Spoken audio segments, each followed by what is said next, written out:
Hello? Hope you guys can hear me okay. I have a, I don't know, portable AC unit next to me because it's hot. The AC in the house isn't on, so hopefully the background noise isn't too bad. Judging by the levels on my mic, it should be fine. How's it going, Andrew? Hey, Roberto. How's New York? Wait, didn't you say you were going back? I don't remember. Hey, Levi. How's it going, man? Good seeing you in here. Hope everyone's doing well.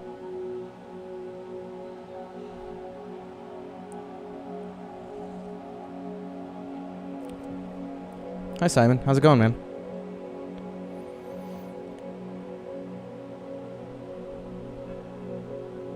That's right.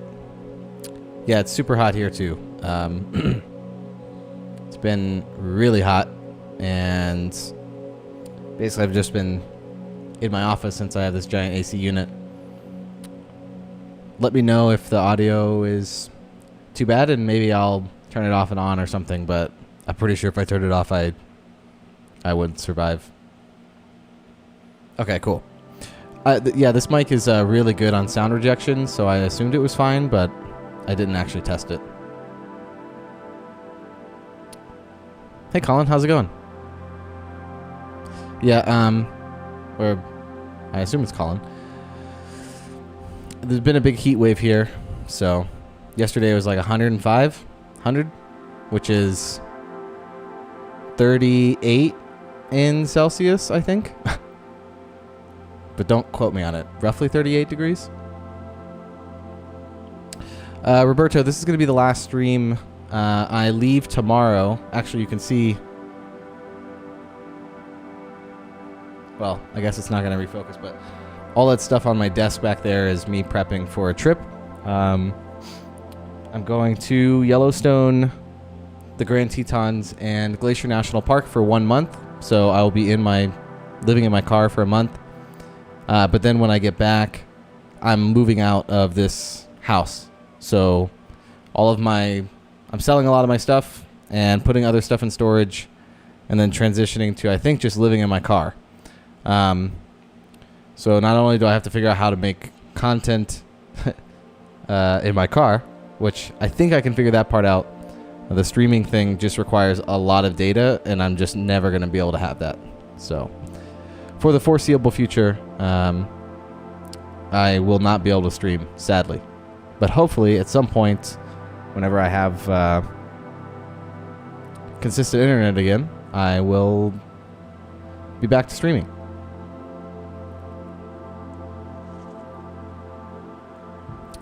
We're going to get started here in a couple minutes. I'm just going to chill. Nothing super complicated. Well, I always say nothing complicated, and then I start an edit, and I'm like, oh, let's try this. But I have a lot to do today, so I don't plan on being on too long, but I guess we'll see. Yeah, it'll be interesting. On this trip, I'm going to bring my external mic and its clamp and the recorder for it, and try to see if I can film an episode from like the back of my car. It'll really be wind dependent, and I kind of want to see how it turns out.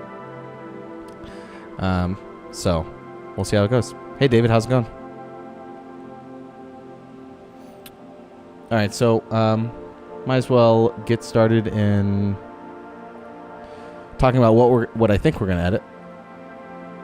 So the thumbnail for this video was this, and I kind of want to finalize it.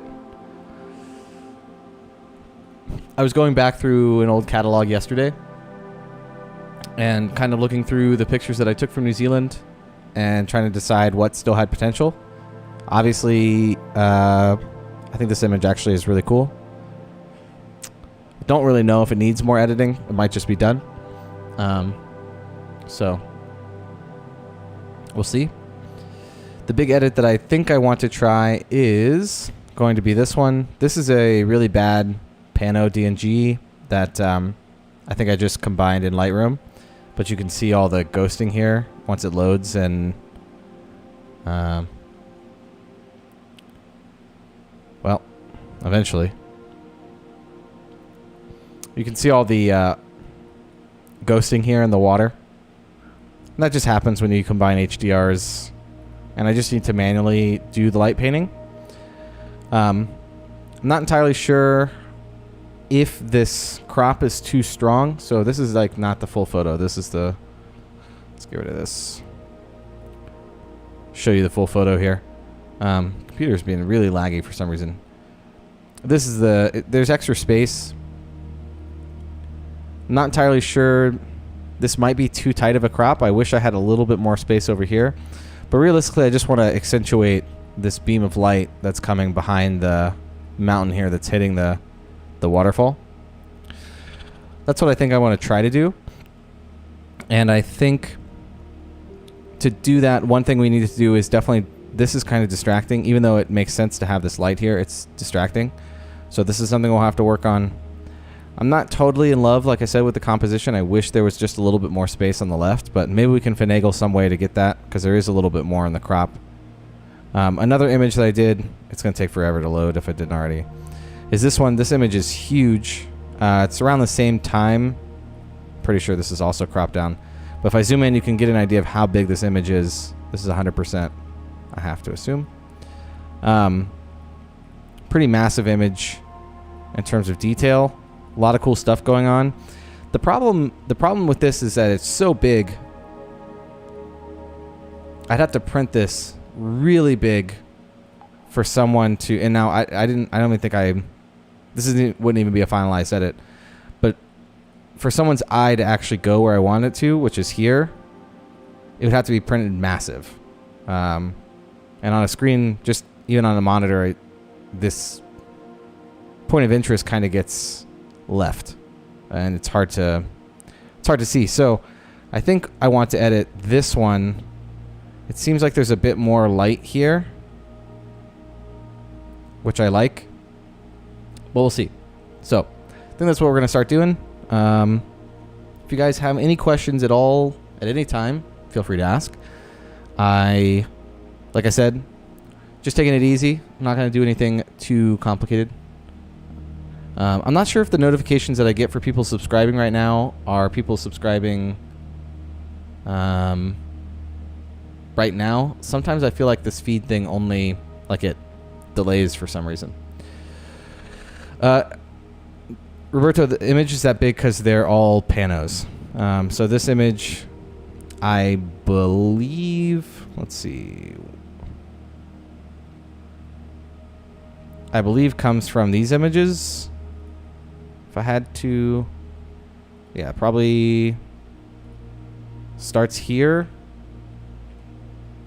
Yeah, I think it's from these in some capacity. I don't remember exactly which ones it is, but those are panos, and that's what we're going to work on right now. So let's get started. I don't think I'm going to need the brights exposure, so I think I'm only going to work with the corrected normal exposure, which should be these.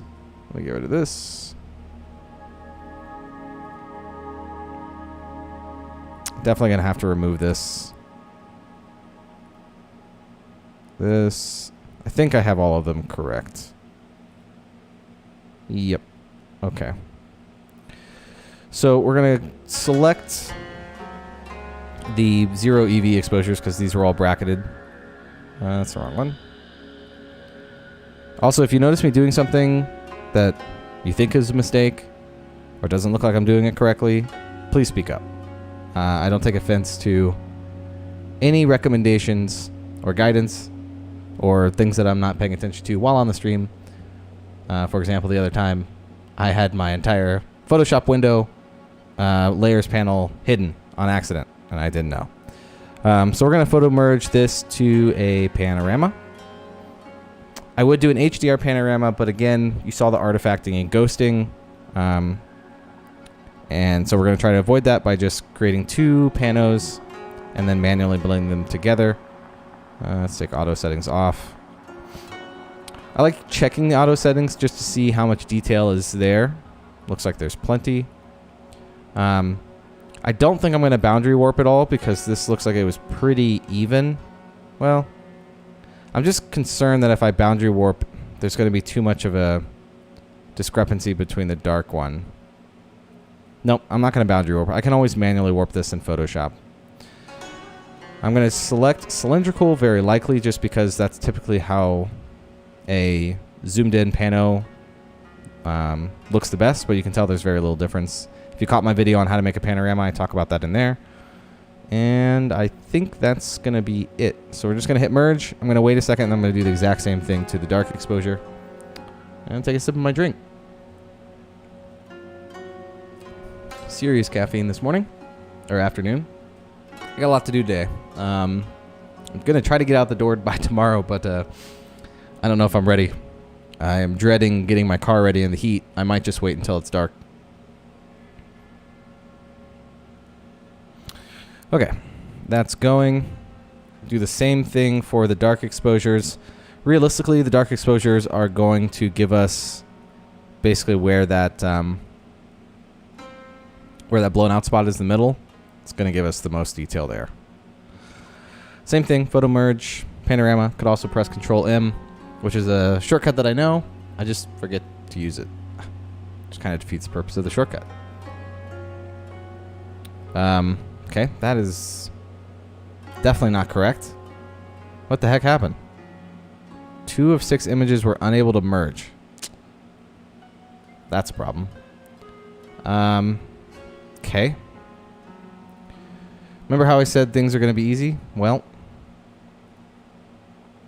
that's interesting. These should be super easy to merge. Maybe I don't have enough. No, there's definitely enough overlap. Okay. Let's see if I can do these 3 and see what happens. That's how I fixed it last time. It just doesn't make sense if this... Okay. Nope. One of the images... Okay. Seems to be this one.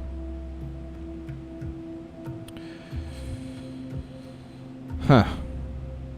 That's a problem. Okay. Let's see. Well, my next step is typically to open in Photoshop and see if that fixes it. This is going to take a bit, though.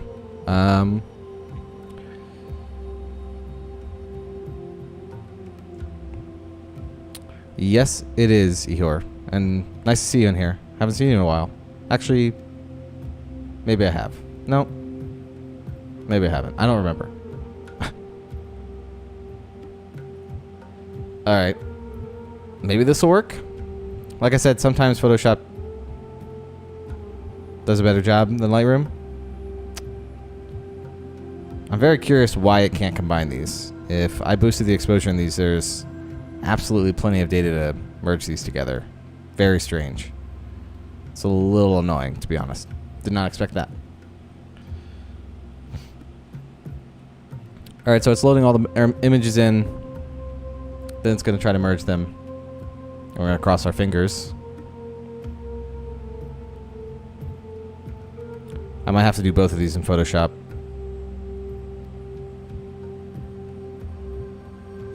It's probably going to take a bit. Feel free to ask questions. I don't know. Comments, concerns, random stuff.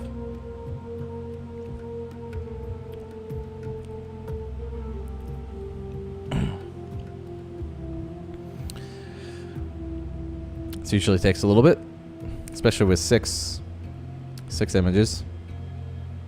I think it's working though. Well, I guess I'm not going to speak too soon. Oh yeah. That's what I expected. Wonderful. All right. Okay. I couldn't have scripted that better. All right. I think this is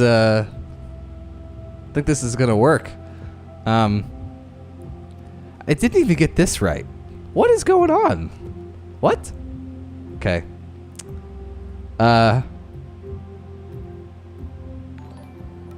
Yeah, pretty much. Okay, this is going to be a really stupid thing I'm about to try, because I'm pretty sure Lightroom can already do this when it goes to photo merge, but I'm just going to boost the exposure of these images by like a stop and a half. And I swear if this works so that it can merge them together easier, because I feel like it should do this automatically. This could be a short stream if I can't get these to merge. I feel like it should do this automatically. I'm really curious if this is going to work. It shouldn't work.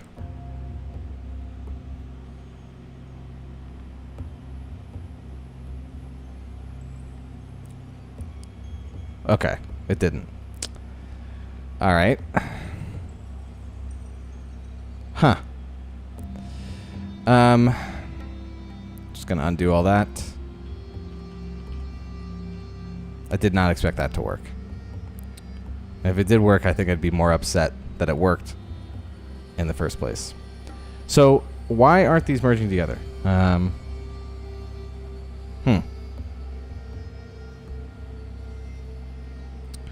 My PC is a Ryzen 1st Gen Threadripper. I believe it's the 1920 SKU. Yeah. The one that's 12 cores, 24 threads. 1080 Ti, which is like 4 years old at this point. Let's see. Yep, 1920X, 12 core. 1080 Ti. 32 gigs of RAM. All right.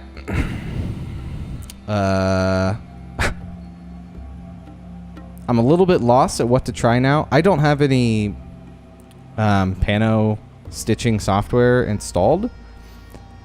I am still a bit lost at why these won't merge. I don't think these are that hard to merge together. I mean, they're identical to these, and there's the same amount of data in them. So, like, if I take this image and boost it up 2 stops, it almost looks like the same image. So, I'm not exactly sure what I should try next to get this to work. I'm a little bit perplexed, to be completely honest. If you guys have any suggestions, again, I'm not going to take offense to them. I don't know why these won't merge together. There's plenty of overlap. I guess I could try manually merging them together, but the problem with that is then I want to blend it with the brighter exposure, which is also not going to work. I could try restarting Lightroom, but it didn't work in Photoshop either. That's the only reason I don't think it's going to do anything. Yeah, Roberto. I also need a graphics card. And I've been trying to get one for a solid 6 months. And I cannot get one. So, yeah. Trust me, I also need one. Oh, Colin, I just noticed your donation. Thank you for the $10. Thank you. Awesome. Very much appreciated. That will pay for a meal on the road. Thank you. And I hope I'm pronouncing your name right. I believe you're the, if I remember your name correctly, you were asking me about exposure blending videos, right? Sadly, we were about to exposure blend this video, or this image. Okay, I need to focus on trying to figure out how... I'm going to try to blend these 3 together in Photoshop and see what happens. Again, I'm unsure why this is happening. This should be easy, and it's just not working, so I don't know what's happening. Apparently this might be the time where I need to get the pano software that someone recommended to be something GUI that I can't remember the name of. Okay. Let's take a look. Let's take a look at manually doing this so I can at least get an idea of what's going on here.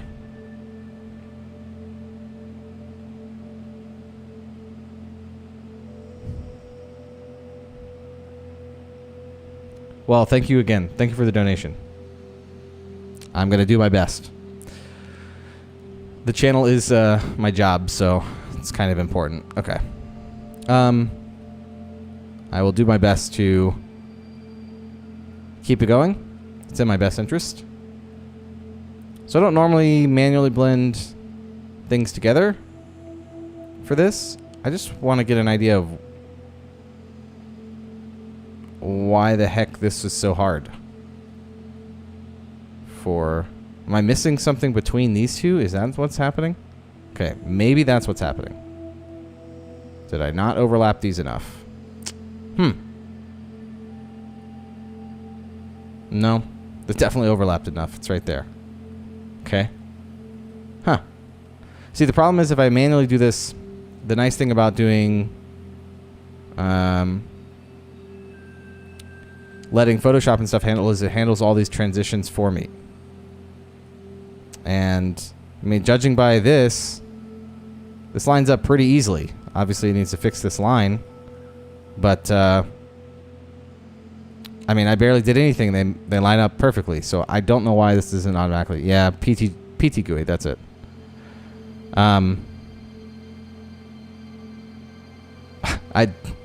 This is like the easiest. This is the easiest auto blend pano I've ever seen. What the heck is going on? Like, I just manually line these up and they almost look like they go there. I don't know.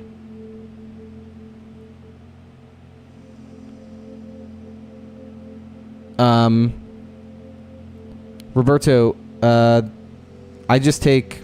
So if you watch my video on how to shoot a pano, it'll basically explain exactly how to do it. I literally follow the exact same methods, using the same lens and everything in that video. Do I have profile corrections applied? Ihor, I don't think so. From what I understand, everything when I did research on how panos work in Lightroom and all that stuff is it doesn't apply anything. Like, it's not going to have profile corrections applied.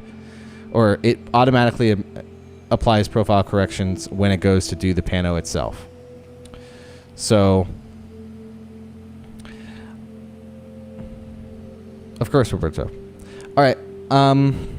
For the sake of fumbling through this and not knowing why this doesn't work and needing to try something else, I think I am just going to not edit this photo on stream because I don't know why they won't merge together. Seems pretty straightforward to me. I don't have time to download software while I'm live. I don't know. Something else that's interesting. Hold on. Let me try this really quick. Is that I was able to merge this as a HDR pano. But maybe I didn't pay attention and it didn't actually use the dark exposures. I don't know. Let's try it. Doesn't hurt.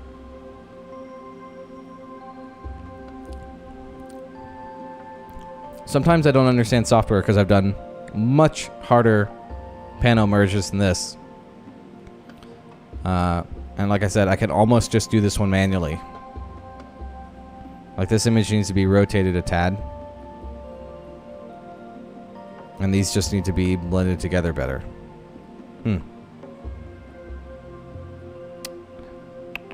I don't know. Weird. Alright. So, this merged together. All 9 images successfully merged. Alright. Okay.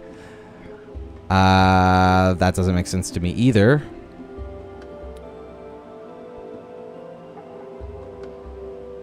Okay. Well, if that worked,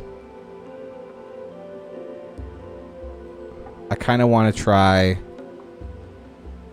making this HDR pano again with all the images. I'm just going to delete this one for now.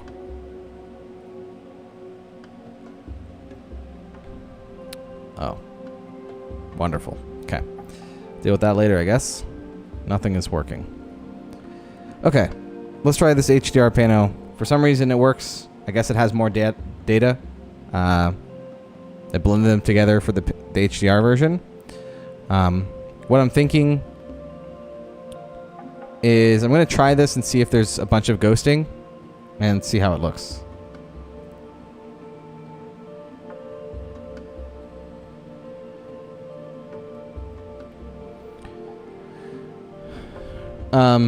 Nick, you're not wrong. The only problem is that... So I don't know when you joined, but I did try to just boost the exposure of all of them, even though I didn't think it would work. I'm pretty sure Lightroom uses the data that it can see, not necessarily what our eyes can see, to merge them together. I don't think it has anything to do with the exposures. I don't think that Lightroom or Photoshop care about the exposures. It'll just match. It'll try to match them for the merge. I don't think that's it. I don't know. I honestly don't know why it's doing it. I mean, I just did the Pano HDR version, and it worked. So I don't know, Colin. I assume you're referring to when I get back for my 1-month trip. I don't know where I'm gonna go. Somewhere cooler during the summer. The only thing I know next is that I will be following the fall color change. So I'm gonna go on this trip, figure some stuff out for the summer because it's really hot, and then follow the fall color change in the Rockies. Probably, if I can get into Canada, and if I can't, start as far north as I can get. Thanks, Roberto. Thanks for dropping in. It's good seeing you. Hope you're doing well.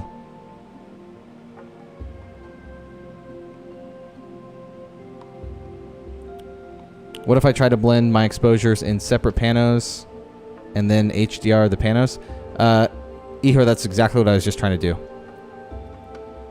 I was trying to blend the panos together without the HDR part, or at different exposures, and it wasn't working.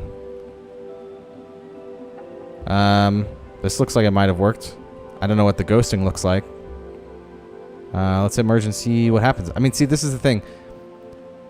When I tried to merge just the dark exposures, it wouldn't merge. But using the HDR pano, it merged just fine.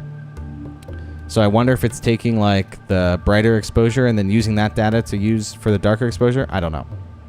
I'm going to try this. I'm going to let this finish. I'm going to check out the ghosting in the water because that's the most important part. If the ghosting isn't there, which I hope it's not, we can just use the one exposure. Oh, no worries, 𝐒𝐤𝐢𝐚𝐥𝐬.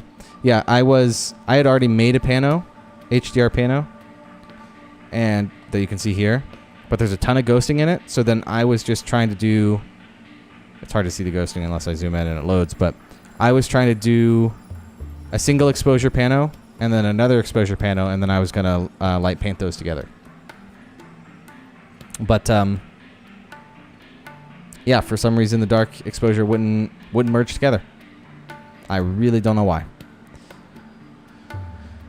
So I would also love to delete this.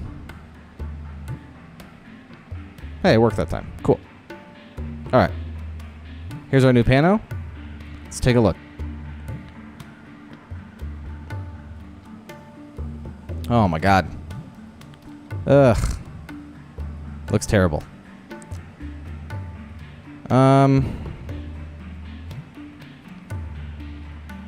Great.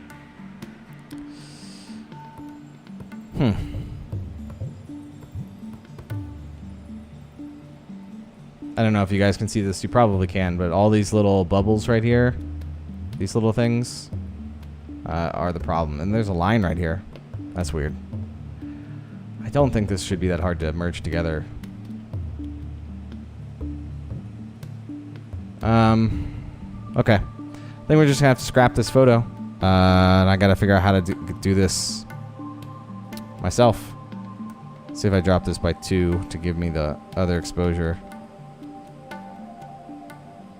Yeah. Alright. Well, let's go to that photo that was the default photo for, or the thumbnail for this. See if there's anything else I want to change about it. I don't want 16:9.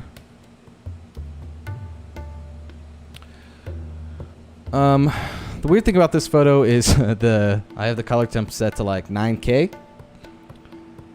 I think that's, at this point, probably an artistic choice. Let me show you what the image, give you an idea of what it looks like. No edits. It's very blue, but I think a lot of the blue is being caused by the haze in the sky. You can kind of get an idea of it here. And I kind of really like warming it up to where this still looks cold. It still looks blue, which is nice. And it contrasts really well for all these warm tones back here in the sky. I think it looks really good.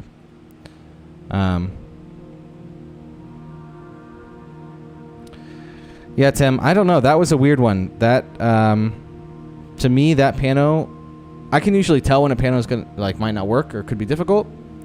That is not one of them. I don't know why it won't merge. I'm gonna have to get pt-GUI and try it. I assume it'll do that one because, again, should be easy. So we'll just look for some other photos to work on really quick. Kind of disappointed in that. Did not think that was going to be a problem. So I don't know if there's anything else I really want to change about this particular photo. If you guys have any comments, feel free. This is the starting point. Pretty dark. Definitely a lack of color. It could probably be a little bit brighter, so I'm going to bring the whites up a little bit more.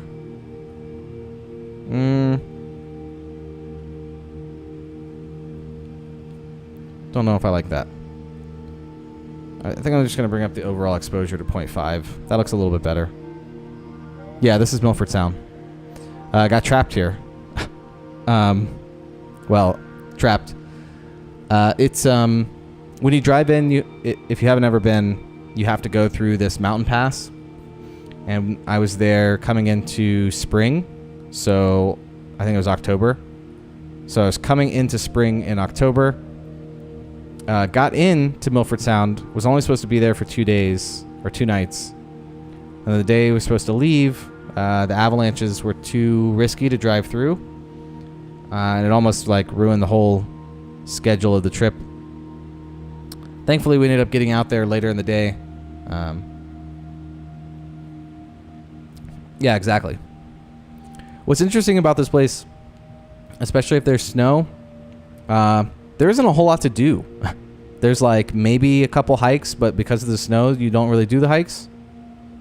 And you're really just, you're kind of locked into this whole tiny little area with nothing else. It's beautiful. I mean, you could be trapped in worse places. But I was definitely feeling like, how much am I going to shoot just this little fjord area that I can get to? Okay. Something I want to try really quick. I want to try to dehaze the darker parts of the image. So dehaze is doing a lot of work here that I like. But I don't want to do it too much. It's definitely giving some detail back into all of this here, which looks really nice. We could probably even... It's entirely possible that we could put a lot more effort into this image with some nice light painting. But I just don't know if it needs it. I feel like this flat type of glowy light looks good. And I don't even know if it would be necessary to come in here and start painting manually. So the thing I want to try is I want to try to dehaze the darks. So all I'm going to do a roundabout way to do this is just make a G&D off the image. Then I'm going to luminance mask this effect. I'm going to select the dark area, unselect my dropper there, and then I'm going to hold Alt while I drag this to get an idea of where I'm affecting the most.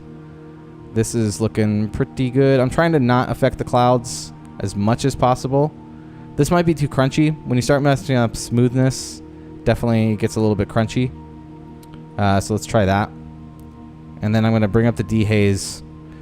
And this is actually working really well. So the parts that I'm looking at as I move this dehaze slider is all of this area that I want to keep basically where it is. And then I'm looking down here in these little darker areas.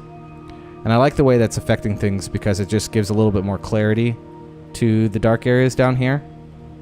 So it's doing exactly what I want it to. So I'm gonna bump this up a decent amount. And then I'm gonna bring up the shadows a decent amount. Well, so That is one of the issues here, is that if I bring up the exposure of the dark areas, it just makes it look hazier. I think the best thing to do here would be, let's see, I'm going to try to, I really wish it wasn't affecting this spot very much. I'm just trying to get a tiny bit of detail out of this, is all I really want to do. Let's leave that. I'll come back to our main edits. I'm just going to boost the shadows. Maybe I just need to boost the blacks. Nope.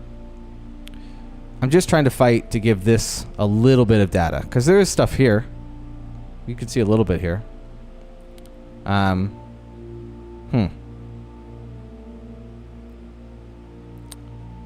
Let's see, what is going to be the best way? Let's go back to our G&D.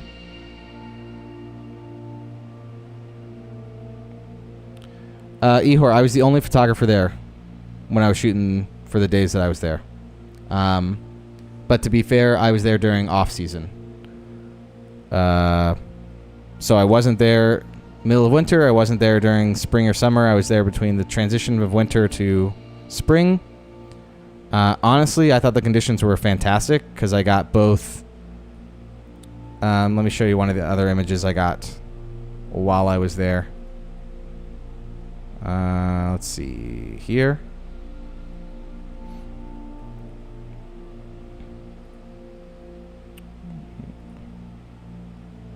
I got really cool in my opinion.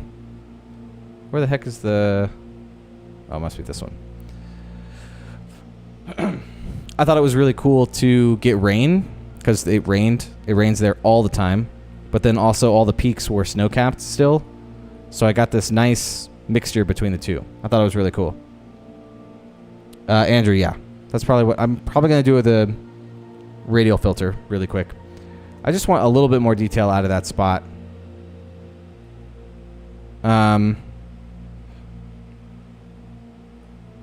Yeah.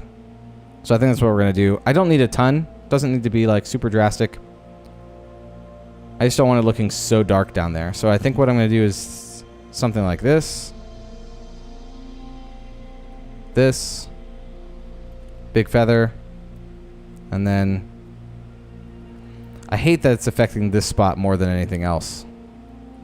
To be completely honest.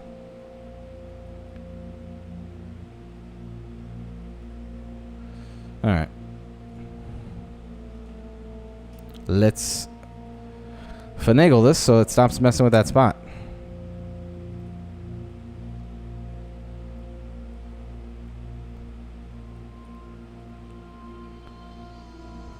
It's gonna be hard to notice on stream what I just did in terms of the actual like effect on the image. I think that's too strong.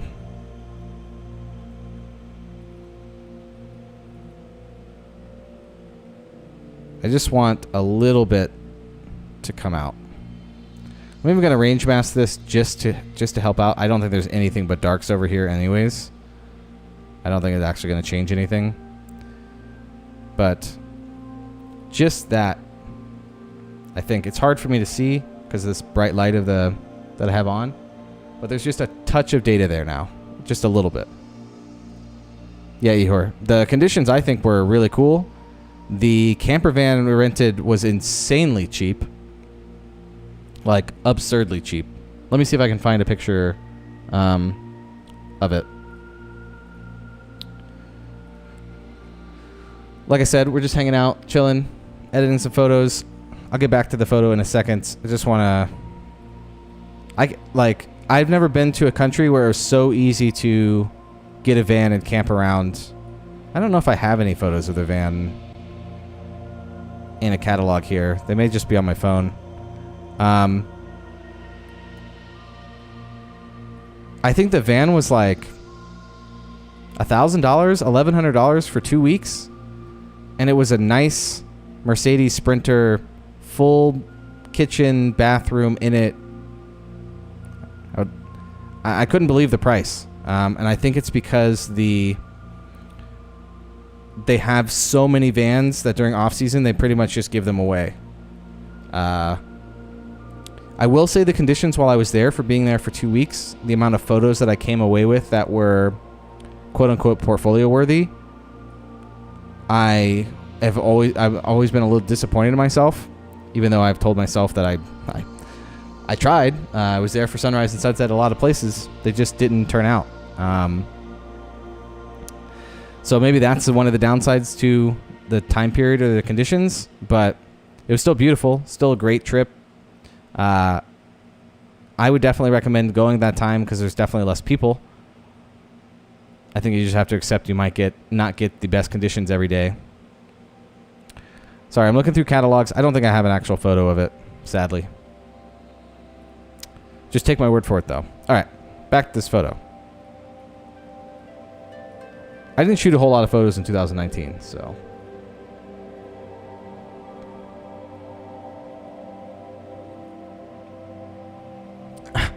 Yeah, highly doubt that, Nick. But, again, it's one of those things just as I put a lot of pressure on myself, and I'm like, how do I go to a place like New Zealand and then not come back with, just a ton of images? But to be completely honest, I can be at one location for one sunset, and if the sunset's right, I can take quite a few images that turn out really well. Or I can spend a week somewhere and not get anything because the conditions just don't line up right. So, it is what it is. Okay. I think this image is almost done. Like I said, I had pretty much edited it before we got on stream. I am curious. Let's play around a little bit more. I'm going to bring down the highlights a bit to give some more info in these brighter areas. But I don't want to remove that glow. So I'm going to counteract... I'm going to bring the highlights down by quite a bit, but then I'm going to bring the whites up to stretch that contrast a little bit more. And basically what that's going to do is just give us brighter brights, but more data in overall in all of the brighter areas. I'm noticing a hot spot right here that I'm not enjoying. So you could do this two ways. You can either just do a little radial filter, which is I think what I'm going to do. Sorry, my nose itch. I swear I wasn't picking it. Sometimes I play with my nose ring and I don't know it. And I'll just be doing this. And everyone thinks I'm just picking my nose. And I'm like, oh, I didn't realize I was touching my nose. It happens. I've had it for like 10 years. I don't even know it's still on there. Unless I get comments on YouTube and then I'm reminded that I still have it.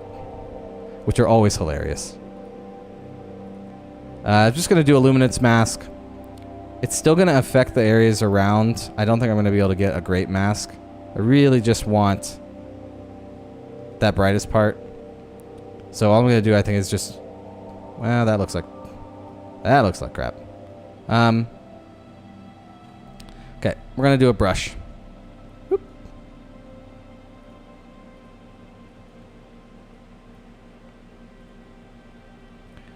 Just need to bring down that little spot.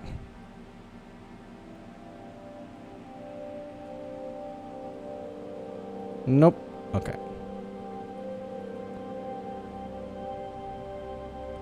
Problem is I got to make sure it doesn't look terrible. So I think I'm just going to bring down the highlights there, and I'm okay with a little bit of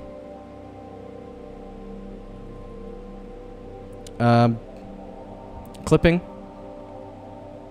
I will say that spot's a little distracting, though. It's my only concern. But I don't think it's the end of the world.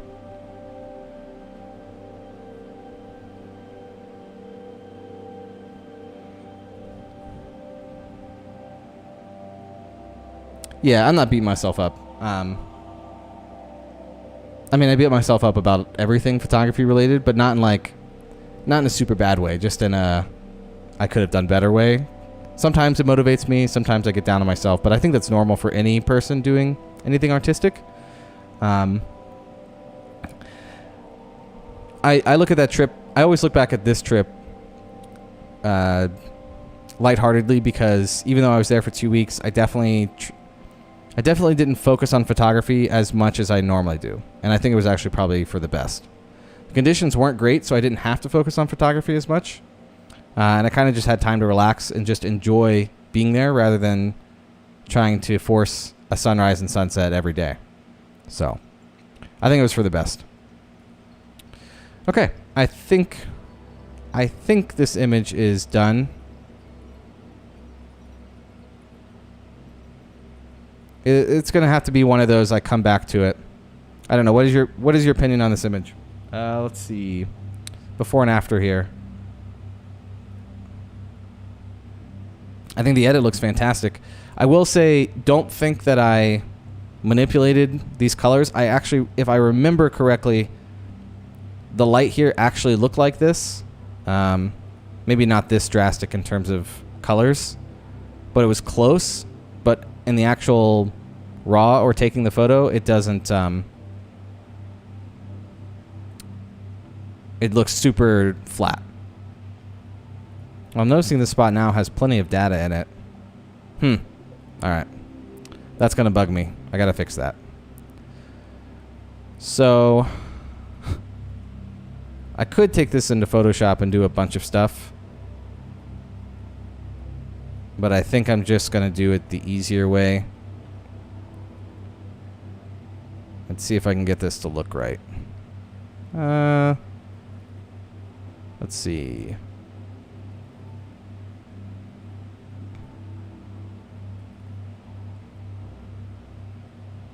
Yep, we're just going to make this pretty big. Transition's going to be hard to see. And that should get rid of our clipping there. There we go. Now that spot's not as distracting. Doesn't look like I did anything to it. So if I delete this radial filter before and after, very minimal, but it just gives us just that little touch of data back into this spot, and it doesn't look as distracting. I think that works.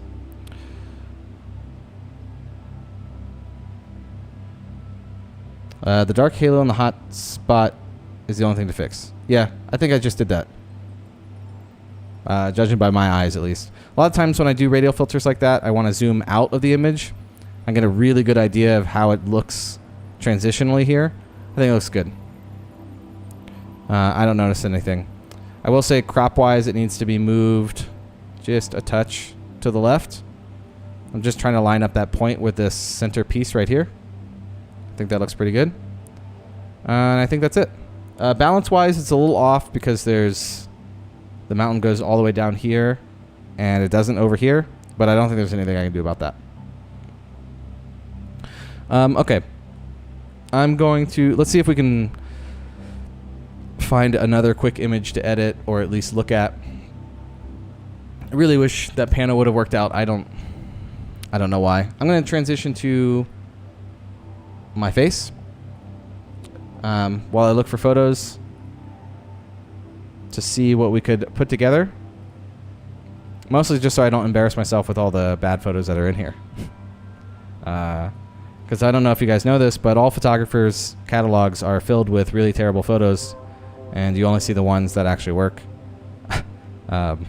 Doesn't matter who you are and how long you've been shooting photos. That is the case. So, I'm taking a look. Feel free to, again, ask questions about anything photography related. Man, this shot would have been sweet if the conditions were just a little bit different. Maybe if I... so the two things about this image that I don't like are the dirtiness in the water down here. And I feel like the foliage that I was trying to use to frame the image just doesn't work, and I think I wish it just wasn't in the image. Like if it was just this with this tree in the middle and this reflection, it would have been cool. Colin, that was just straight from RAW. I didn't take that into Photoshop and do any blending.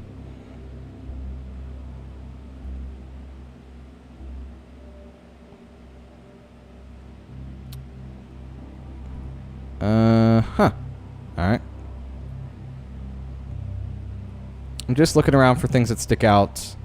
Sometimes it's weird. Sometimes, a lot of the times, I'll at the end of a day, and I put all my images on my computer.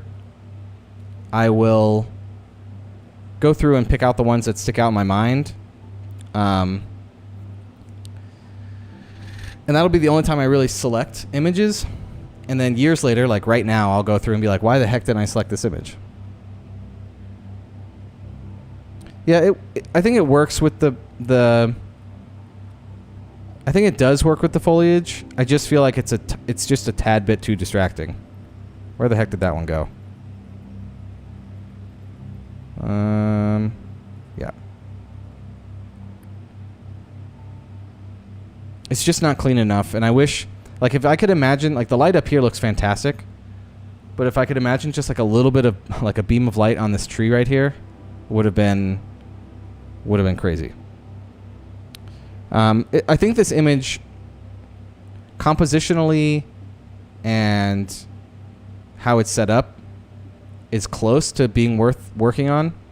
I just don't feel like it has enough in this center area to justify it, which sucks because sometimes you get images that just look like you could work on it. Like, I'm wondering, okay, let's just try. I'm not actually gonna edit, but I'm curious like what this would look like.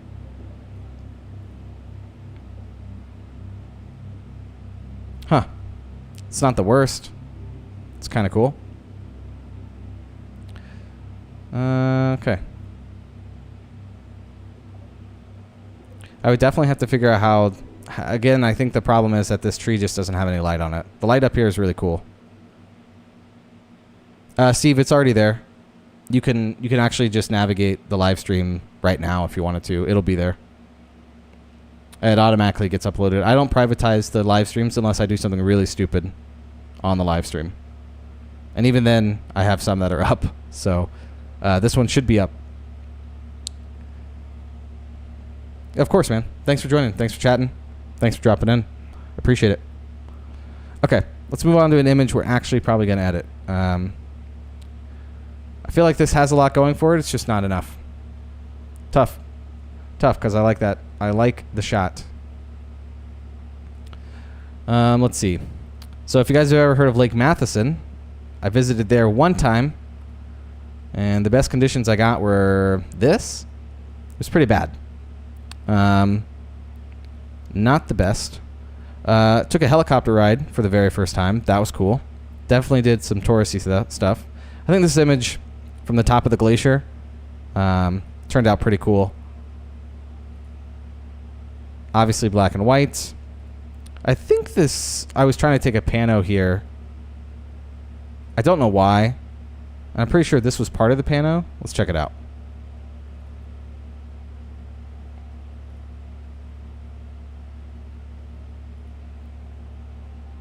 But it just so happens that that part of the image looked cool. I don't know what's going on here. Maybe I just zoomed in.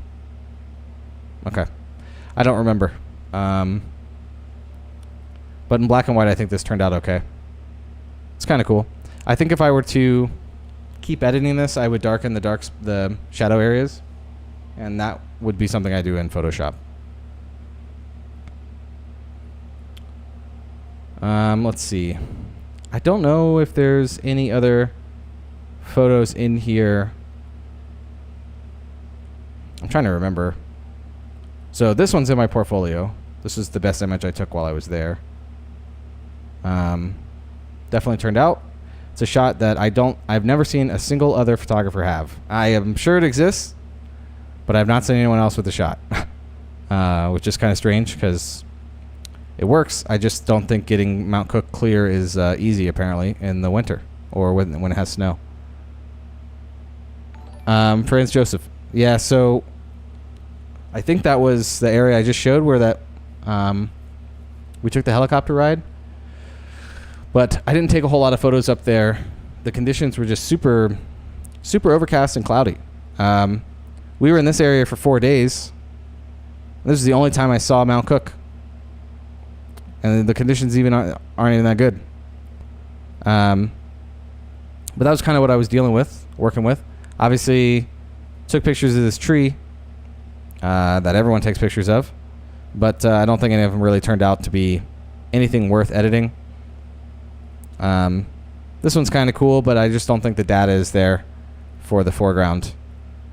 There's this bird in the tree, though, I noticed the other day, and I think that's kind of cool. I think we camped here. Yep. And I just took some photos while we ate dinner. yeah, I don't think there's much. All right, I'm gonna find something else for us to edit, but I might have to change catalogs. So I'm gonna do that really quick. Don't think there's anything left in here. I'm gonna check, but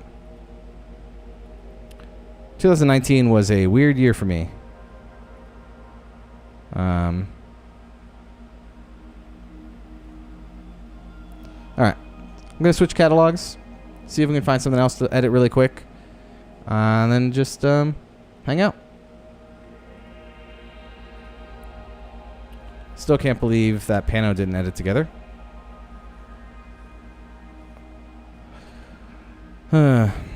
But sometimes that happens. I'm just going to open a random catalog. I'm sure there's something in one of these catalogs that I could edit. I'm trying to think of where... Now let's try this one. We will take a look at some images from last October.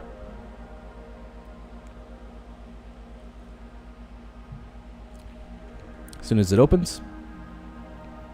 It's thinking about opening. Hello, Bueller?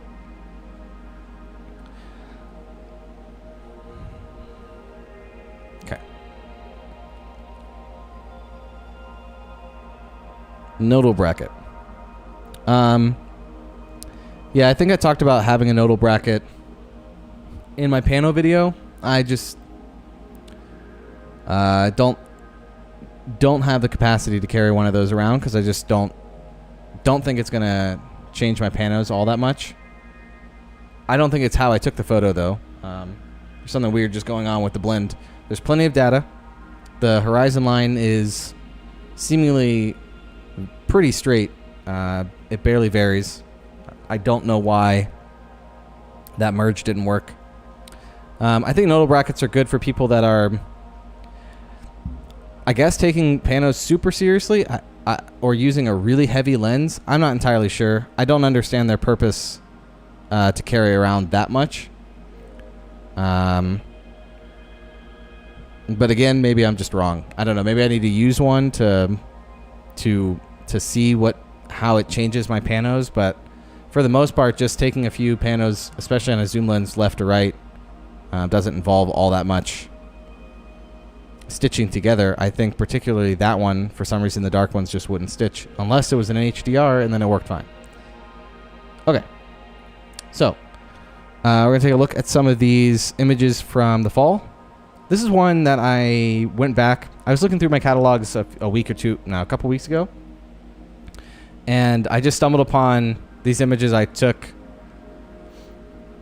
right at my campsite, and I came across this one, and I think this one actually turned out, and will probably end up somewhere because I don't know. There's something about this dark contrast with the foliage leaves. There's an aesthetic to it that I really enjoy. This is one I worked on. Not entirely sure I like the blue tones here. Let's see. I definitely know there's some photos in here that I still haven't worked on that could be worked on.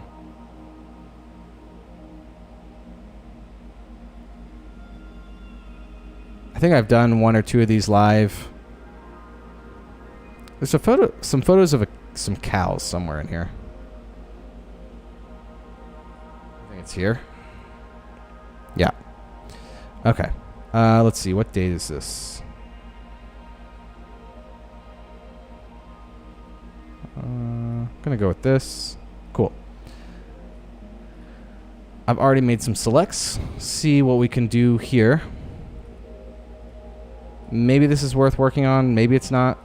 But I think we should do it just for the fun of it. It might be hard to see, but there's some cows right here staring me down. Drinking from a stream. I think that's pretty cool. So if we can get this looking okay, think it could turn out. Not entirely in love with the fence. The problem was I think I moved to get out of the fence, so this shot doesn't have the fence in it, but the cow's not drinking from the stream. This guy's still staring me down.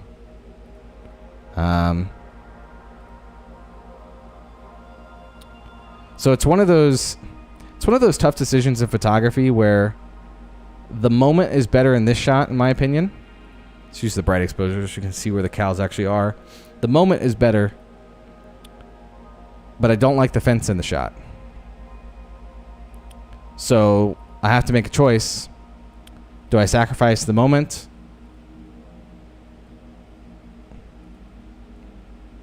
Nope, I think we just live with the fence. It's entirely possible I can maybe Photoshop it out. It'd be a lot of work.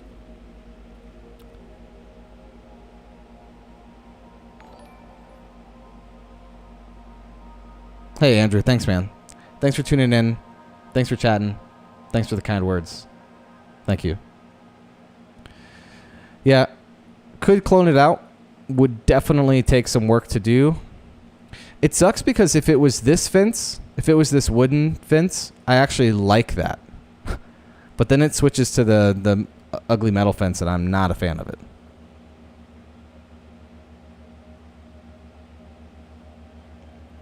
Colin, I usually bracket 2 stops apart. So each of these are 2 stops. Very rare I ever do more than 2 stops. If I ever want more than 2 stops, I'll just take more images. So I'll take 5 instead of 3. Yeah, I am, Ihor. I'll be gone for a month, but then when I get back, I'm moving out of here and then living in my car. Okay. Let's, we're just going to do with the one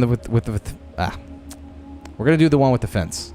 Not entirely sure it'll turn out exactly how we want it. So I'm going to preliminary get these ready for blending. I do think I am going to need the bright exposure for these cows. I think I was hand-holding these. I'm almost positive I was hand-holding these because I stopped on the side of the road, got out, and took the shots. And you can see there's a tiny shift between these two. So hopefully Photoshop can get that to work. So let's get this looking good. I think overall landscape, don't think it needs to be warmer. If anything, maybe cooler. I think I'm just going to leave it at default. Bring down my sharpening before taking it into Photoshop. Bring up the detail. Make sure chromatic aberration and profile correction are on. And then I think I'm going to bring down the highlights just a touch on this particular image. I'm going to copy those settings to the other two and then fix that highlight thing that I did on this one. I actually don't know if I'm going to need this dark exposure. It's pretty dark. So I'm going to brighten it up a little bit. So if I end up using the dark exposure, I'm going to use that as my base layer. So this would be the layer that I add everything to. So I kind of want to get it where it doesn't look too bad. Maybe I'll use the normal exposure instead. I'm going to put it about right there because it is pretty dark. This one is pretty bright. So I'm going to bring that down a little bit. So maybe I should have done 1 stop, but there's plenty of data here. All I really care about from this particular image, let me paste the settings in, is how bright these cows are. Because that's what basically the data that I want from this image is being able to get these cows out of it. So I'm going to bring down the exposure a bit and bring up the shadows a little bit. And that should help my blend between this image and this image. We'll see how it works. So I think we're good to go. Right click after selecting them. Open as layers in Photoshop. Let them open. And hopefully they align correctly. Because this was handheld bracketed shot.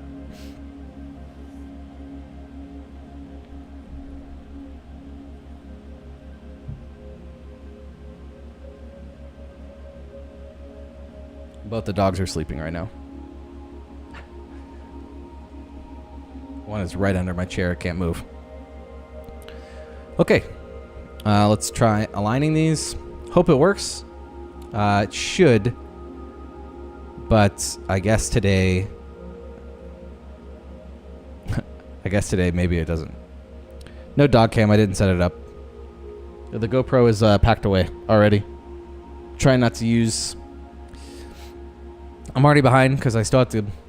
I've gotten a lot of my equipment packed away, but because of the stream and some other stuff I have to get done today, I wasn't able to pack everything away. All right, let's take a look here. All right, so that's a problem. So between the two shots, that guy's head moves. But it did line them up correctly, so that's good. That guy moves. And then this guy that was just staring me down just doesn't move at all. He is just, you know, maybe he knew I was taking a bracketed shot, and I compliment him on his efforts. This one's a little more reckless. So the question is, how are we going to handle this? Which is a great question. I think what I can do very likely is pull some data out of this bright spot using this bright shot, and then maybe bring the exposure up on just this part of the image for this cow, and I'll just use the brighter spot for these cows in the foliage here. It's probably what I'm going to try to do. So let's do that. I'm gonna use this as my base layer, and I'll darken the spots that need to be darkened. I don't think there's a whole lot that I need to change about the sky. It was super hazy. There isn't much I can do about it. I just have to accept it. It doesn't look perfect, but it is what it is. So I'm going to come in here, use a darks mask. I'm going to try to select these cows. That's probably pretty good. So we're going to do that. Take a big brush. Not that big. Oh, relatively large. I'm at about 20% opacity. And I'm just going to paint in basically where these cows are. And that already looks way better. So I barely did anything there. I'm going to turn this mask on and off. And just adding that little bit of detail in there is super nice, because even though the cows will never be the first thing you see in this image, it'll be this tree, this whole area right here. This is one of those things where I like the cows because someone can find them in the image.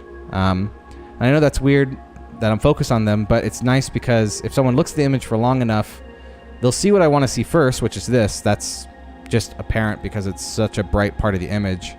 But if they keep looking, they'll find almost like little Easter eggs in the image. And I think that's a nice aesthetic sometimes. So just turning this mask on and off, you can see what that little blend did. I don't even know if I'm done with it yet, but I think that looks pretty good already. And I don't think we affected too much of that little cow right there. I'll have to look. I'll take a closer look at the blend there. I want to see what this looks like, because we're going to get ghosting here for this cow. It's entirely possible I won't be able to blend these together. Because the other thing is, if I really wanted to, I could bring this to 100% and only blend in this cow from the brighter exposure, but it's going to look like garbage because it's just going to be super bright. So I don't really want to do that.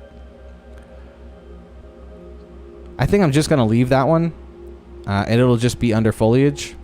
Doesn't look too bad. I can brighten up a tiny bit in Lightroom or when I'm done with the blends of these, which is probably what I'll do. And I'll show you how to do that in a second. The biggest thing I want to take a look at is how much I accidentally blended in of this cow. And it looks like I blended in a little bit, but it doesn't look unnatural. So there's a bit of brightness from on his right here, and I don't think it looks that bad. I can't even tell that it's too blended together. I think it actually looks pretty good. So yeah, I think that looks good.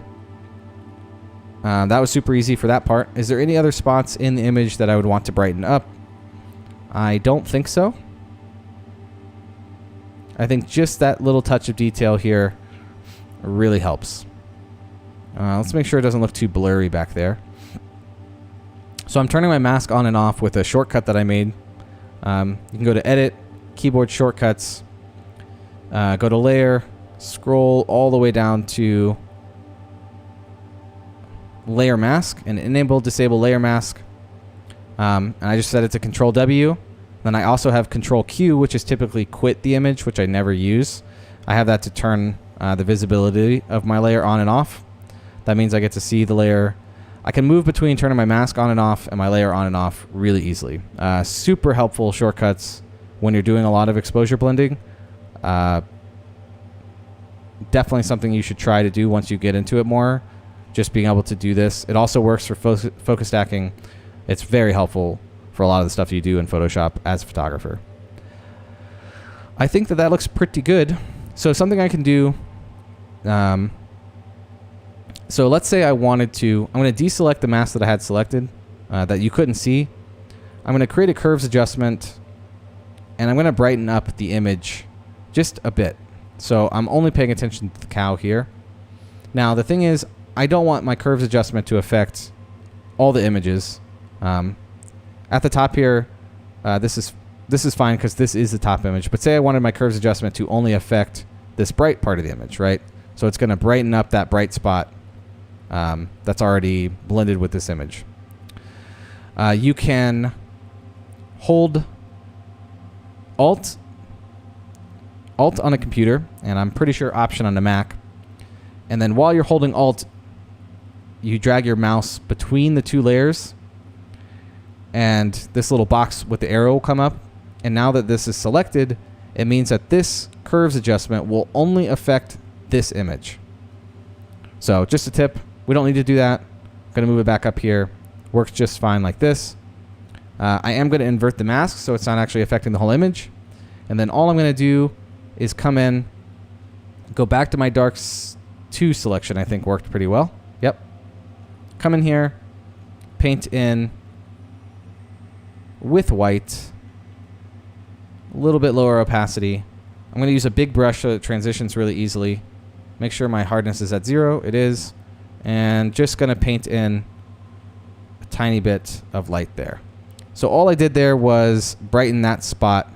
I'll turn this on and off. It's very subtle, but it gives you a little bit more info on what's there. Super subtle, but you can actually see him now a little bit more. And obviously you can adjust that how you like. Okay, I think this is looking pretty good. I think let's figure out what the darks layer is going to do. You can do this in a lot of ways. I could merge down and then get rid of this particular image. But what I'm going to do is I'm actually just going to combine these two in a group. So now that these two images are together, and deselect my mask, and then I'm going to add a mask to this, and then I'm going to blend with the layer below it. Makes it super easy. I'm going to turn this on and off and see what I want for my darks layer. So I actually really like the darks layer. I love the way it's doing the light here and all of this area over here. So I think what I'm going to do is, how do I want to do this? So right now I'm trying to decide if I want to blend the dark layer and then use the bright layer to brighten everything up, or if I want to use the bright layer and then darken the areas. Yeah, that probably makes the most sense.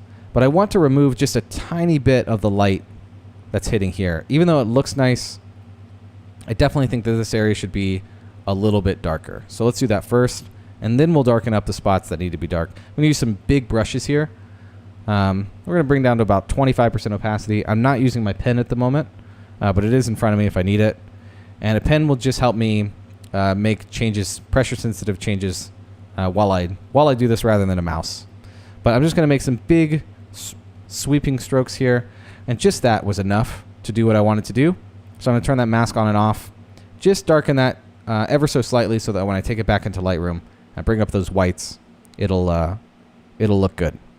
So now I want to focus on darkening the spots that should be darkened. I'm going to leave this brights mask selected that I have selected through my action panel here, and I'm just going to come through. This area should just be darker in general. So I'm doing the brights mask right now. I will probably come in and do this a little bit more in a second. Let's also get rid of some of the brightness in the sky right here. Something I have to be wary of is that I'm almost 99% positive I had a polarizer on, and I got to make sure that the sky doesn't look too polarized, otherwise it's going to be a bit distracting. I think this is looking pretty good. Maybe a little bit more brightness can be... No, I think this looks good. So I'm going to deselect that mask. We're going to go to a dark selection, and I'm going to darken up parts of the image that should be darker. Actually, before we do that, let's do no mask. So I'm going to deselect. I have nothing selected right now. I'm going to use a very light brush here, and I just want to darken this hill. Everything on this hill. Just like this. Because even though there's some light showing up here, if you can imagine the sun is rising behind this hill over here, and the light is falling and hitting these trees, but not this spot, the spots here, it'll just add a little bit of contrast to our image and make it look a little bit better. To kind of give the idea that this is almost being spotlighted a little bit. You're going to notice I'm hitting that cow a little bit as I'm darkening. That's okay. I can come back and fix that in a second. So I think that's looking okay. Maybe it's a bit too much. But this is kind of a massaging thing. What I'm probably going to do is, you notice that we lost a little too much of the light here, is I'm going to keep darkening this with some brush strokes, and then I'm going to come back and unpaint some of that, what I just did by using a lights mask. I'm going to paint around here a little bit. This can be a bit darker. And again, I'm not even using a mask right now. I'm just kind of painting in a little bit of contrast. Dodging and burning, as it were. I think that looks pretty good. So, I'm going to paint one stroke there. Now I'm going to go back into my brights mask. Looks good. Make that selection. And now I'm going to paint back into white. So, it's going to be subtle. It's going to be hard to see on your screen, probably. Let's bring this opacity back up to about 30%. And I zoomed in a little bit so you can see my brush strokes right now. You can tell it's only brightening up those spots that are getting hit by the light, which is exactly what we want. So I'm going to come back through. So I'm going to turn this mask on and off. This is what it looked like before. You can see all of the detail and the bright spots that were in these bushes. I kind of want to bring that back out to add a little bit of liveliness here, but it doesn't have to be a lot. So it's going to be hard to see on YouTube, but I'm just bringing some brightness back to those spots. It's looking pretty good. Let's come in here, make sure some of those spots back here are being hit. Big brush. I want this little spot to look like there's a lot of sunlight coming in, because that's kind of the area where the sun is coming behind the trees, or behind the mountain rather. So mask on and off. Okay, these spots can be brightened even more. Let's keep doing that.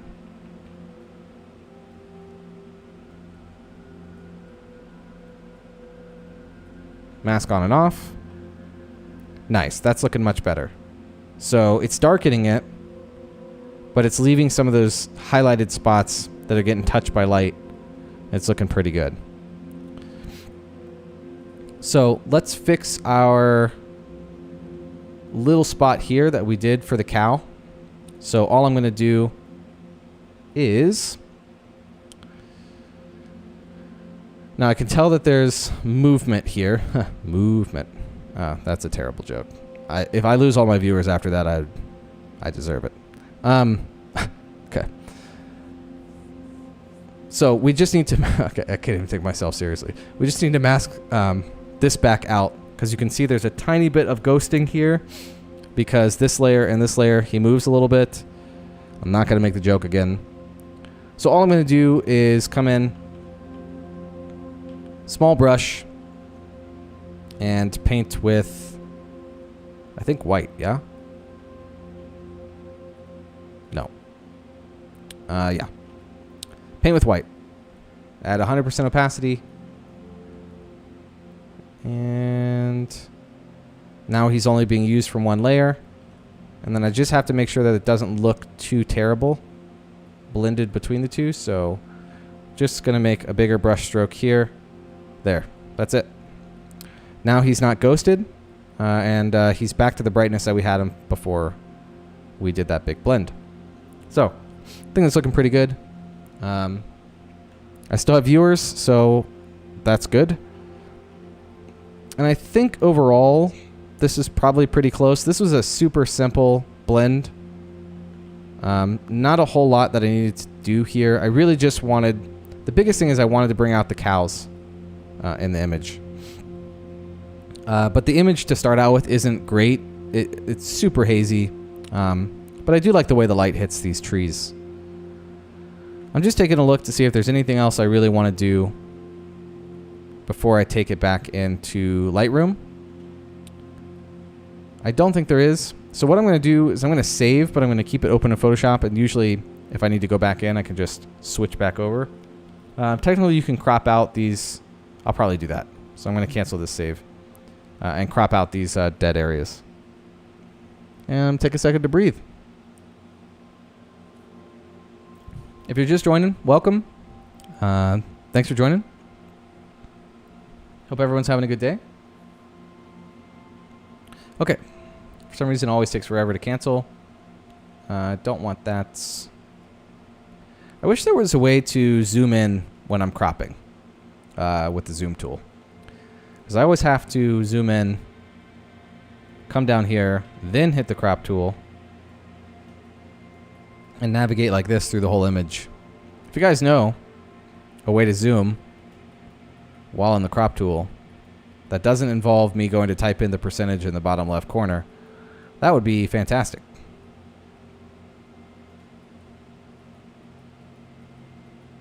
The reason I have to crop out these spots is because when I blended these together or auto aligned them because it was handheld, it had to make one of the images smaller and larger and stuff like that, so you lose a little bit of the pixels on the outside. I think that's it. Oh, nope. Okay.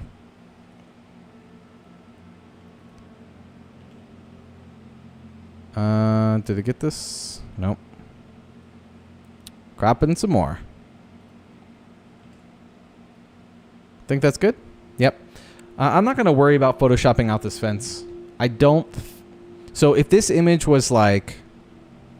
If the conditions were absolutely insane, great light, snow on the peaks, and everything like that, I would take the time to do that. But I don't think this image is up to that standard. Or it's that great. So I don't think I'm going to sit here and take the time to remove the fence posts. I think the image is nice, but I don't think it's to that level, if that makes any sense. All right, so I'm going to save, and then we're going to do some adjustments in Lightroom. And that's probably going to be it for this edit. I'm so used to having my Windows bar down here that I moved during the stream. So we started with this. Very subtle change between the two. But you can tell that little shadow spot we brightened up. There's some more contrast painted in on the hill here. And we're going to be able to do a little bit here in Photoshop or Lightroom. My nose is super itchy because of the pollen. Sorry. Bring up the whites just a little bit. And definitely want to dehaze the image. I probably want to dehaze the whole image. It's going to add some contrast as well. But then I'm going to add a little bit more in the sky here. I don't mind. I mean, sometimes you just got to live with the haze. There's only so much you can do with the dehaze slider. But I just want to add some detail back in those mountains. That looks not too bad. But when you add too much dehaze, you got to... Whoops. Let's get rid of this. You definitely got to bring down some of the blues, because typically when you add dehaze, it's going to bring the saturation of your blues a little bit punchier. Something else I'm going to do is we're going to make a big radial filter here, and I'm just going to brighten up that center spot. Actually, let's do it like this so that it looks like it's kind of the light coming in. Doesn't need to be that strong. Just want to bring up, and the reason I'm doing this is because the more contrast I add in, the darker it's going to make those cows again. So just want to add a touch of light here so you can still see them under the bushes here. Maybe I should remove that. So I could remove this in Photoshop, this little red tag. Let's see if Lightroom will be able to do it just as easy. It's just kind of distracting. Not perfect, but now the distraction's gone. I think that's fine. Ideally, I would just go back into Photoshop and do that, just so you know. And if you were going to do it, that's what I recommend. So, what else does this image need? I think the saturation is probably a little hot. I think that the highlights in the sky. So something we could do that's really nice is I think we're going to bring down the highlights in this G&D. I'm actually going to bring down the exposure a bit. Actually, not there. We're going to leave that one like that. I'm going to create 2 more G&Ds. This is going to kind of... Let's see here. I think that's probably good. And then I'm going to bring down the exposure a touch. Bring down the highlights a touch. And then I'm going to do the same thing for the bottom half of the image. And basically what I'm doing is I'm creating like a beam of light that's coming to hit this tree, which I already kind of did when I was in Photoshop. We're just accentuating it a little bit more here. I don't like how it's darkening the top of that tree though. So that is a problem. I think what we should do is just bring this up and bring it down a little bit more. Something like this is probably pretty good. Yep. Yeah. I think that's looking good. Hey, just Mathis? I don't know how to pronounce the J in your name. I'm just going to go with Mathis. Welcome, man. Thanks. Hey, Patty. Good seeing you in here. I'm going to add some sharpening back in. Remember, we removed most of this when we brought them into Photoshop.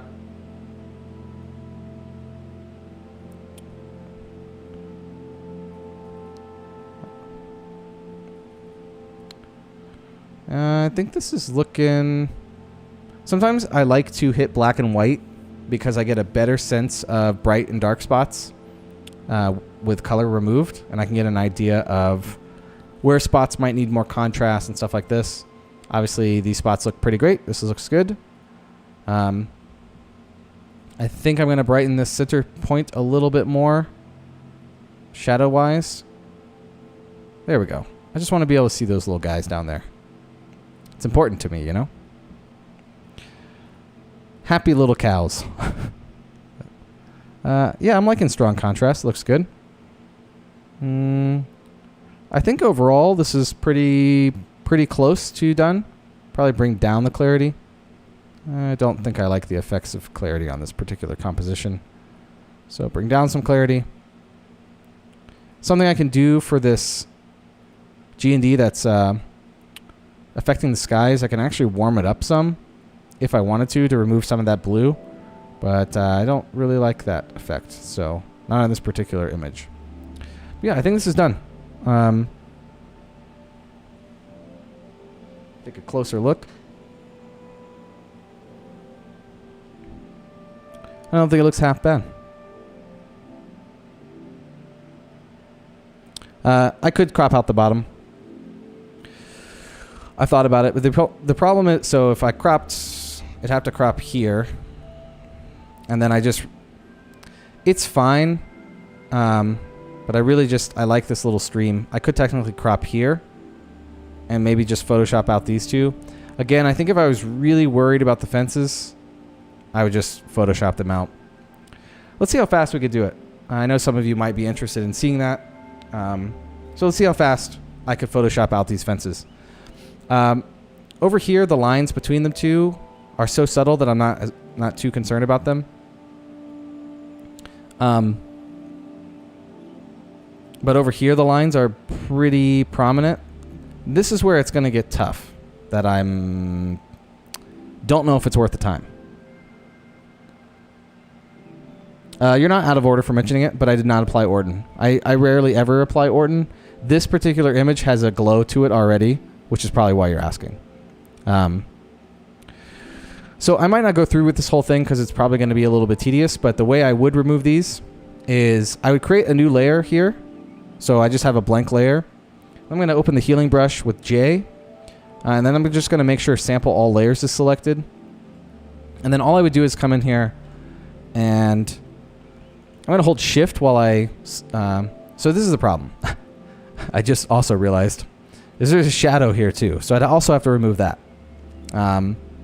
So for example's sake, I'm just going to show you what you can do. So I'm going to hold shift when I use the healing brush here, so while holding shift, I click at the top, and then I click at the bottom. It does that for me.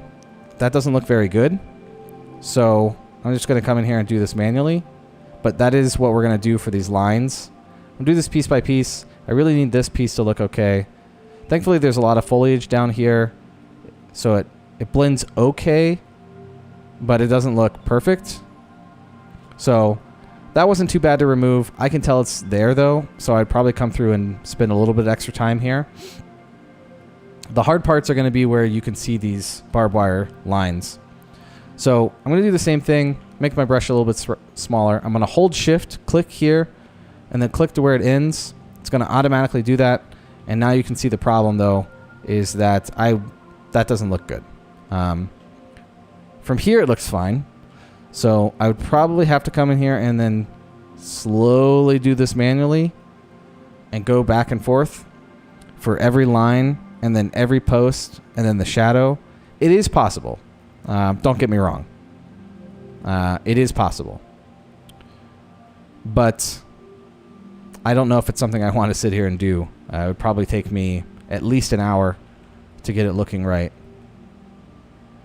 The good thing is about this particular shot, if you wanted to do something like this, is that normally when you're doing removal stuff like this, if it's in foliage, it works really well. So it's really hard to end up seeing where this post was. So it looks too bright here, but I can come through and just kind of fix some of those spots if I wanted to. And you kind of have to massage it back and forth. Sometimes it's not going to look great.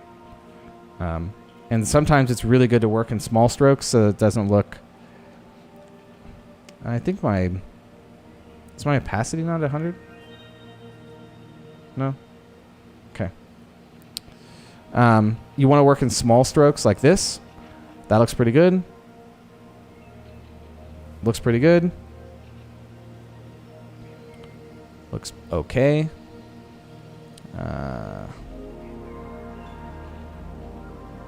Doesn't look perfect. There's definitely some blurry spots here.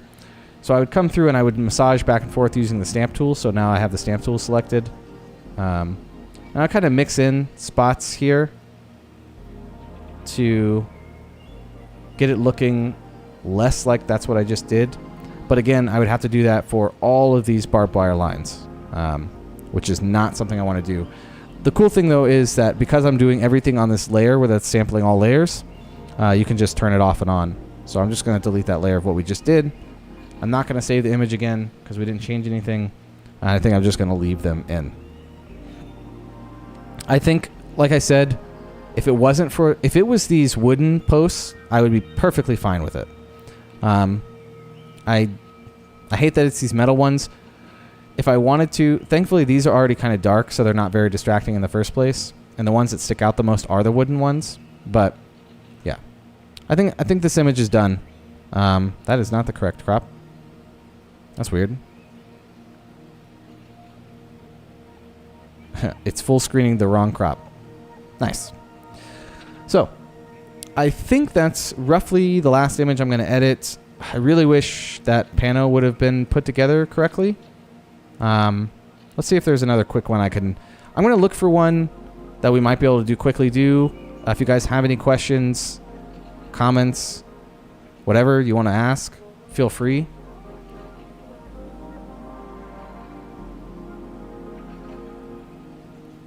Huh. Wonder if this would work if I darken the road. I think the road has to be in there to give the sense of this windy part of the aspens, though. How bright is this road? Okay.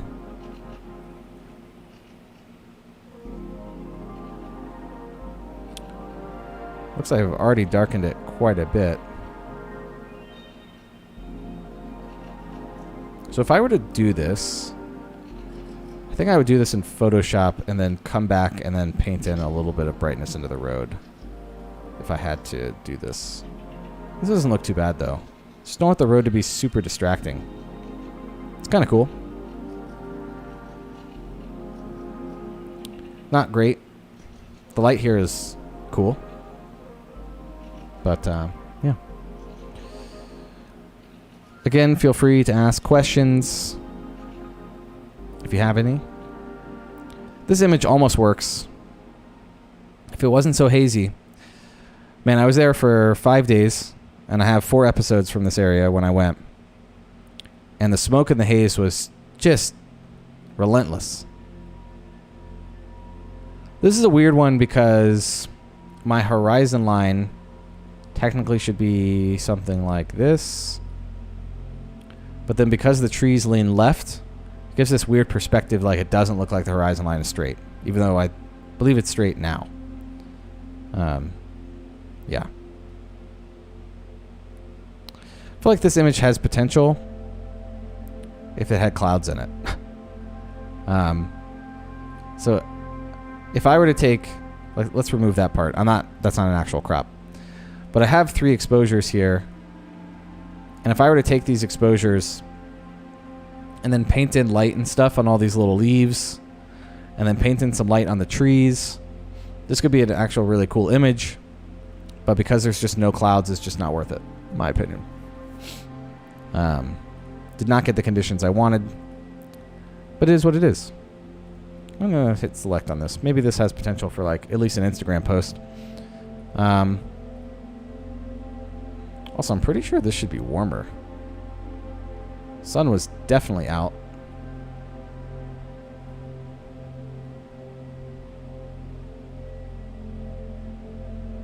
Huh.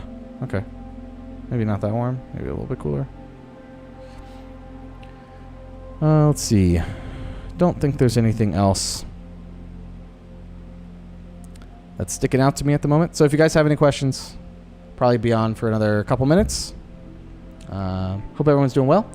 This will, like I said in the title, be my last stream for the foreseeable future, mostly because I don't know what my internet situation is going to be like coming up in my life. I will likely be living in my car in some capacity, and if I'm living in a office or have an office, I don't know what my internet situation is going to be like. I would love to stream more. Honestly, I would love to stream on the road. It just requires so much data that it's pretty hard not, yeah. Did I recently get a new tripod? Kind of. So, in my most recent videos, you've probably been seeing me use this. I don't know if it's focusing or not. I'll just move it near my head. Okay. It's now on top of my head. Sorry, I'm being goofy. I've had this thing for years, but it is heavier and bulkier than my other tripods. So for the most part, I use the 2 light tripods that I have when I'm hiking and stuff. But on my most recent trip, I used this a lot because I was basically taking a lot of photos just straight out of the car, so I wasn't worried as much about weight. This is a little sturdier, a little better for shooting on the telephoto lens with longer exposures. And I think I've kind of just switched to this permanently after the trip. That was kind of the, let me see how it is. Is it worth the weight? And I think it is. I think I got more stable shots on my telephoto lens with it. I will say if I was planning like an 8-mile hike, I would not take this. I would take the other tripod that I use for video as my main tripod. But anything that's like not a super long hike, this is fine. I think it's 4.5 pounds. I think it's 5 pounds with the head, which is probably 2 pounds heavier than the other tripods I have, which doesn't sound like a lot, but it is when I'm already at 30 pounds. So, I do not sell any images on stock photography, no. Am I ever 100% happy with an image? Well, I don't know. Ask my viewers. Probably not. I don't think so. I don't know. I do think, no, that's not true. There have been a few images recently that as soon as I edited them, I was like, this is gas, as it were. Let me show you one. I'll show you an image. I'm going to switch really quick, get up the catalog. Every once in a while, I'll get an image into Lightroom and just be like, this is going straight in my portfolio. But it's super rare. sometimes, a lot of the times an image takes so much work in terms of how it was constructed, whether it's a focus stack or an exposure blend or something, it's hard for me to see what the results are going to be. But every once in a while, if I get like a really nice image that doesn't require that, and it's just something special about it straight out of camera, it's not too bad. Okay. I'm opening the catalog now. I'm going to show you the image. I'm pretty sure I edited this in like 3 minutes, and I was like, yeah, this is going 100% going to my portfolio. But it's pretty rare for me to just be like super happy with an image. Sometimes they grow on me. Sometimes it just takes time. All right, I might have to resize this because Lightroom decided to open small. Let me see if I'm trying to get the image up now.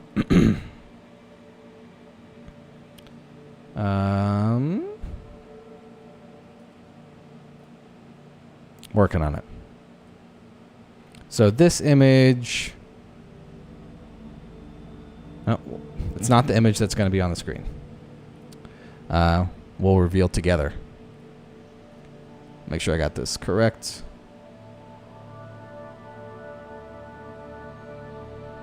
There we go. Good enough. So this image right here, as soon as I edited it, I knew it was going in my portfolio. I don't know why. I don't know what it is about the image. I don't know if it's the colors or the texture in the soil. That's going to be too close. I don't know. There's just something about, as soon as I edited this image, I was like, this image is going in my portfolio. That is an example of one that did not take very much to do. I think it's the setting. I think it's this place, the colors in the image, my friend being in the image. I don't think that has a lot to do with the actual, like, that it worked out, though. I think even if there wasn't a subject matter here, this would still look really cool. But there's just something about this image that immediately I was like, this image is cool. Yeah. But it is rare. It is rare for me to have an image that's just instantly I like or I'm happy with. There's definitely been more that have grown on me. I do think the images I took in Italy of the Dolomites, that moment was so magical and the light was so ridiculously insane that those images I knew were portfolio. Yeah. Yeah, there's quite a few shots here that are cool. This shot is cool. I have a series of shots that are pretty cool. I think I'll do a series like this. Like, all of these are cool. Something about the unique landscape. It's weird. A lot of people have shots like this from this area, but I've never seen a shot of these colors from this area. Like this, at least. Like, maybe that's what excites me. I'm not sure, but yeah. Those are examples of images that I immediately loved.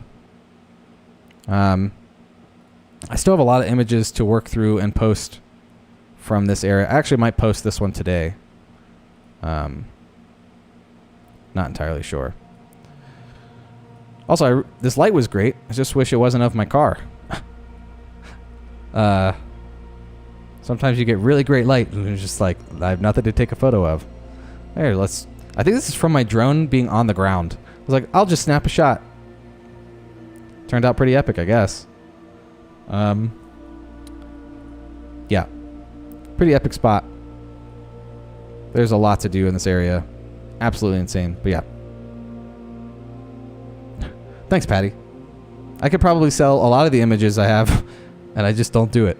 I really need to get my print shop online, but it kind of got put on the back burner for everything else that's going on, so.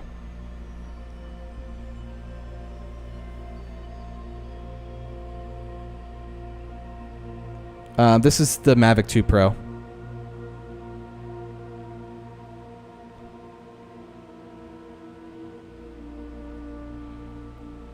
Yeah, these are all drone shots. This area, I don't think I'd want to shoot photos in this particular area without a drone. I think you could get away with it. I think you could take some great photos. But I don't think they would be as good without the drone. This shot's cool because I'm over here. I'm like this little black dot with bags and stuff. And then where I parked is also in the shot. You would never really know it until you really looked. So I think that's kind of cool. Man, my nose is super itchy.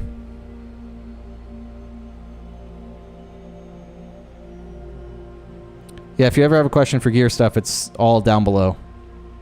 But it's Mavic 2 Pro. Hopefully the Mavic 3 comes out. I'm not sure the image quality will be much different, but Mavic 3 is supposed to come out this fall, to my knowledge. But yeah. I think that's where I'm going to end this stream, guys.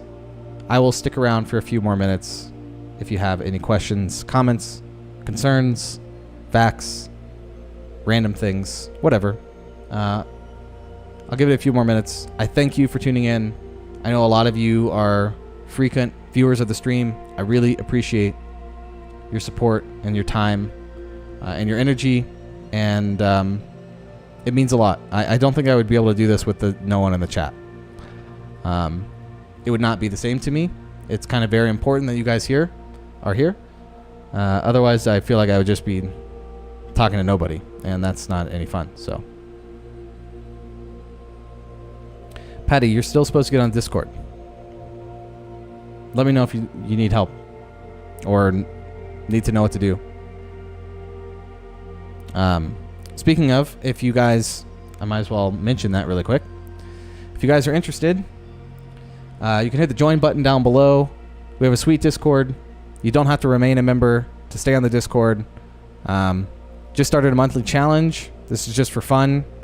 There's critique areas and just talking about gear, and everyone in here has been super helpful. So if you guys are interested in joining the Discord, just click the join button down below. I talk about it in the video. And again, that just supports me. You get lifetime access to the Discord regardless if you just join for 1 month, 1 year, however long you want to support me. But I think this is super cool. I think it's probably the best thing that's happened that I've created, judging by how much help and time and effort people are putting into responding to things. And I really appreciate all the support that happens on there. So if you're interested, that exists. You can just click down below and check it out. Thanks, Simon. I like them too. When I finally get to the point where I love them, I'll probably post them. It just, I always sit on photos for way too long. I don't have any Lightroom presets. Well, that's not true. I have the Lightroom preset that does the calibration thing for mobile, but that's very specific so that you could use it on mobile. That's a very specific. I wouldn't even consider that a preset. It's more like a hack. At some point, I might do Lightroom presets, but I have to actually use them in my own workflow for me to morally sell them. So there might be a few that I make, though, because there's definitely some patterns in my editing I've noticed recently that I could probably save some time with some. But, yeah. Anytime, Patty. I just want you on there. I think you'd benefit a lot. Everyone is so helpful. It's actually quite amazing. And I want more people on there. So, again, if you're interested, join button down below. You don't have to remain a member on YouTube to get access to the Discord for lifetime. Obviously, I would appreciate it if you do, but I understand if you don't. Yeah. Thank you, everyone, for watching, hanging out, being here. I really appreciate it. And I will see you guys again sometime. It's not going to be from here, I don't think, unless I do. There is a possibility I do a live stream before I put everything in storage when I get back. That could be fun, just hanging out and chilling. Maybe I'll try to do that before I put everything away. So,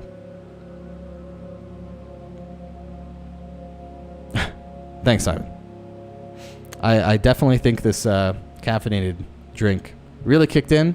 At one point, I had a tripod on my head, and I made a joke about cows mooing. So, it's been a day.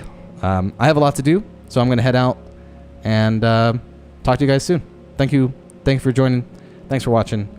See you again. Well, there will be an episode on Sunday, so enjoy.